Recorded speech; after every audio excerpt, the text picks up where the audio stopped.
ಮಾದಕ ವಸ್ತುಗಳ ವಿರುದ್ಧ ಜಾಗೃತಿ ಅಭಿಯಾನ. ತುಮಕೂರು ಜಿಲ್ಲೆ ಪಾವಗಡ ತಾಲೂಕಿನ ಪಾವಗಡ ಪಟ್ಟಣದಲ್ಲಿ ದಿನಾಂಕ 26/6/2025 ಗುರುವಾರದಂದು ಪೊಲೀಸ್ ಇಲಾಖೆ ಮತ್ತು ಪಟ್ಟಣದ ಪದವಿ ಪೂರ್ವ ಕಾಲೇಜುಗಳ ಸಂಯುಕ್ತಾಶ್ರಯದಲ್ಲಿ ಮಾದಕ ವಸ್ತುಗಳ ವಿರುದ್ಧ ಜಾಗೃತಿ ಅಭಿಯಾನ ಪಟ್ಟಣದಲ್ಲಿ ಹಮ್ಮಿಕೊಳ್ಳಲಾಗಿತ್ತು.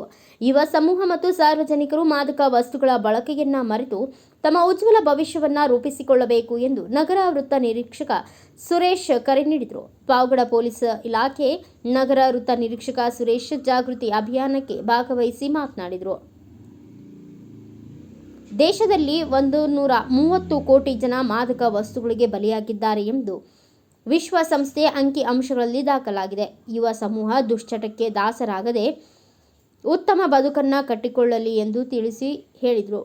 ಬೀಡಿ, ಸಿಗರೇಟ್ ಹಾಗೂ ಗುಟ್ಕಾ, ತಂಬಾಕು ಸೇವನೆಯಿಂದ ಮನುಷ್ಯನ ಆರೋಗ್ಯ ಸಂಪೂರ್ಣವಾಗಿ ಹಾಳಾಗುವುದರ ಜೊತೆಗೆ ಕುಟುಂಬ ಮತ್ತು ಸಮಾಜದ ಮೇಲೆ ದುಷ್ಪರಿಣಾಮ ಬೀರಿ ಅನೇಕ ಕುಟುಂಬಗಳು ಬೀದಿ ಪಾಲಾಗುತ್ತಿವೆ.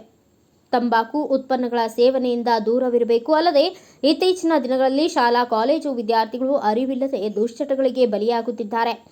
ಶಾಲೆ ಮತ್ತು ಕಾಲೇಜು ಆವರಣದಲ್ಲಿ ಮಾದಕ ವಸ್ತುಗಳ ಬಳಕೆ ಕಂಡು ಬಂದಲ್ಲಿ ಪೊಲೀಸ್ ಇಲಾಖೆಗೆ ಮಾಹಿತಿ ನೀಡುವಂತೆ ಹೇಳಿದರು.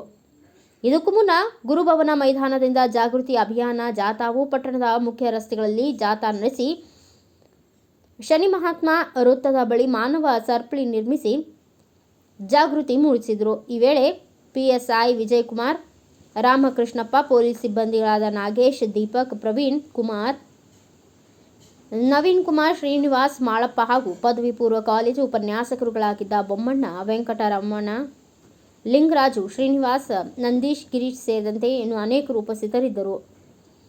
ಬ್ಯೂರೋ ರಿಪೋರ್ಟ್ ಶಿವಾನಂದ್, ಭಾರತ ವೈಭವ news, Tumakuru.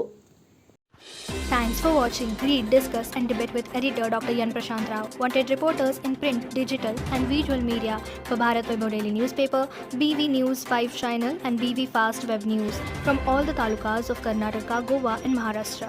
If interested, send your resume to 9019229369.